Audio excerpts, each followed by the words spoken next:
Hindi lahat ng nagsasabing mahal kita ay handang maghintay sa'yo.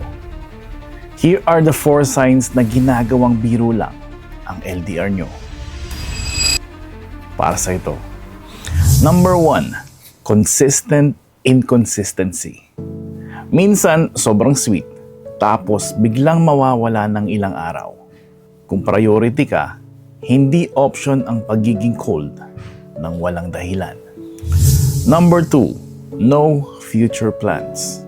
Pag tinanong mo kung kailan kayo magsasama, puro, hindi ko pa alam, or bahala na. Ang taong seryoso, merong timeline.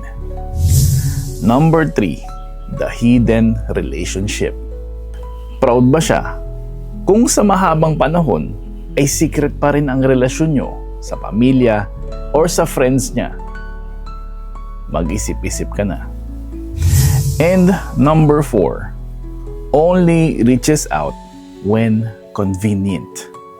Naalala ka lang kapag bored or may kailangan. Ang tunay na pagmamahal, laging nandyan, laging available, kahit sa oras na pinaka-busy ng araw.